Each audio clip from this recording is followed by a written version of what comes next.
এই অবাক করা পাটিসাপটা রেসিপিটা ঠিক এই রকম। প্রথমে একটু এরকম, তারপরে তৈরি হয়ে যাবে ঠিক এই রকম। নমস্কার, আমি পারমিতা, আপনারা দেখছেন পারমিতার পাকঘর। প্রথমে আমি দেখুন এখানে ৬-৭ ঘন্টা মতন সাদা চাল, মানে যেটা আতপ চাল, সেটা ভিজিয়ে রেখেছিলাম।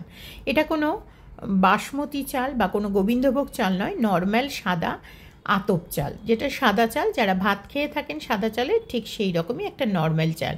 ৬-৭ ঘন্টা ভেজানোর পরে জলটা ফেলে দিয়ে প্রথমে এটাকে আমি বেটে নেব।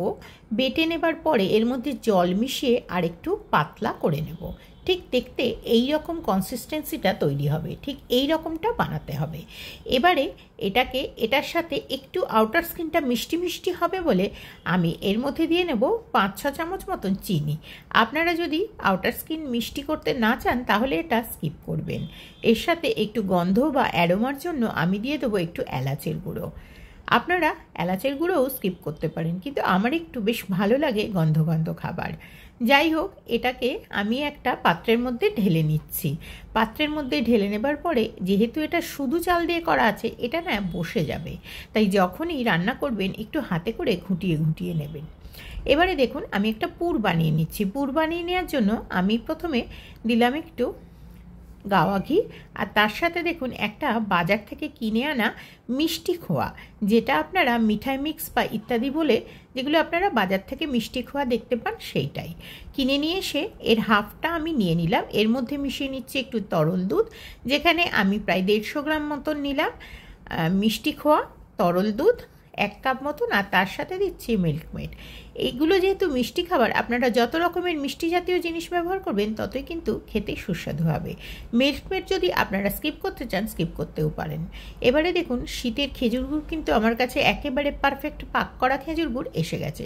সেই তরল খেজুর গুড় দিয়ে ভালো করে মিশিয়ে মিশিয়ে আমি একেবারে সুন্দর একটা পুর বানিয়ে নেব। এই প্রসঙ্গে বলে রাখি, যখনই পুরটা বানাবেন ওপরটা দেখবেন একদম একটা ফেনা হচ্ছে। এই ফেনাটা যতক্ষণ না মিশে একেবারে খোয়ার সাথে মিশে যাবে ততক্ষণ অবধি কিন্তু এটা নাড়তে হবে। তার কারণ হচ্ছে এটা যতই নাড়বেন ততই এটা সফট থাকবে, ঠান্ডা হলে না হলে এটা কিন্তু শক্ত হয়ে যাবে। এবারে দেখুন তাওয়াটা কিন্তু প্রস্তুত করতে হবে। এই যে সেই চালেরটা দেখালাম সেটা কিন্তু মাঝে মাঝেই নাড়িয়ে নিচ্ছি, ঘুটিয়ে নিতে হবে। এবারে দেখুন আমি একটা তাওয়া নিয়েছি, তাওয়ার মধ্যে একটুখানি 1-2 ড্রপ মতো তেল দিয়েছি। আপনারা যে ড্রপগুলো দেখতে পাচ্ছেন ওগুলো কিন্তু জল নয়, ওগুলো একটু তেল। তেলের সাথে তেল না মিশলে জল পড়লেই চরচর করবে, কিন্তু এটা চরচর করলো না। এবার ভালো করে গরম হয়ে যাওয়ার পরে আমি দেখুন এখানে এই হচ্ছে সেই ট্রিক যেটা আপনাদের দেখে নিতে হবে। প্রথমে একটা ভিজানো কাপড়ের সুতির রুমাল নিয়েছি, যে রুমালটাকে ছোট করে মোড়া আছে, ভেজানো ছিল, এবং সেটাকে আমি নিয়ে এসে একদম চিপে চিপে এই দেখুন ঠিক যেরকম করে মুখ মোছেন সেরকম করে তাওয়ার গাটা মুছে নেবেন। তাহলেই দেখবেন একদম অবাক করা নতুন রেসিপি কাগজ পাটিসাপটা আপনাদের তৈরি হয়ে যাবে। আমার চ্যানেলে আপনারা চকলেট পাটিসাপটা, প্রিন্টেড পাটিসাপটা এবং মাল্টি কালার পাটিসাপটা এবং অনেক রকমের পাটিসাপটা রেসিপি দেখেছেন, এবং এমনকি আপনারা বিন্নি ধানের ছেঁড়া পিঠেও দেখেছেন। এবারে এটাকে শুধু যেহেতু চাল একটু হতে দিতে হবে। 2-1 সেকেন্ড হওয়ার পরে আমি দেখুন এর মধ্যে দিয়ে দিচ্ছি সেই যে মিষ্টি খোয়াটা ছিল, গুড়েরটা নয় সাদাটা, সেটা দিয়ে এবার দেখুন হাত দিয়ে এটা উঠে যাবে। এটা যত তৈরি করবেন না তত কি হবে, তাওয়া গরম হবে, তাওয়া যত গরম হবে আপনারাও তত পারফেক্ট তুলতে পারবেন। এটা কিছুই না, তাওয়াটা যেরম গরম হবে সেই হিসাবে এটা উঠবে। দেখতে পাচ্ছেন কত পারফেক্ট একটা উঠে গেল, হাত দিয়ে আমি তুলে নিলাম।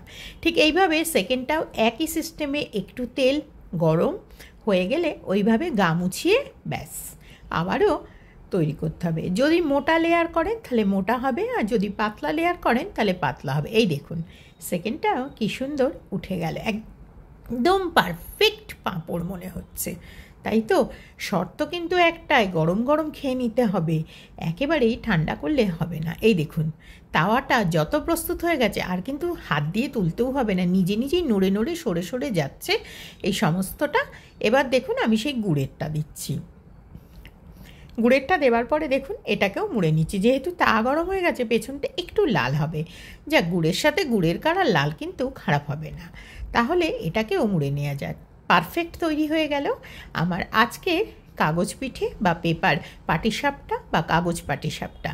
কেমন লাগলো আমার রেসিপি অবশ্যই কমেন্ট করবেন। এই দেখুন একেবারে ধারটাও সুন্দর পাঁপড়ের মতো। কিন্তু আপনারা তো জানেনই আমার গোপাল আছে, তাই প্রথম পিঠেটা গোপালের জন্যই গেছে। আর এবারে বাকিগুলো আমি সাজিয়ে নিচ্ছি। চলুন, আমার গোপাল কিন্তু খুব ছোট, তাই হাফ দিয়েছি আর হাফটা আপনাদের কাছে রাখলাম। আর এই সেই হাফের একটা অংশ দেখতে পাচ্ছেন কত নরম কত সফট। তাহলে গরম গরম অবশ্যই আপনারা বাড়িতে ট্রাই করুন আমার এই নতুন রেসিপি কাগজ পাটিসাপটা বা পেপার পাটিসাপটা। কেমন লাগলো অবশ্যই কমেন্ট করে জানাবেন।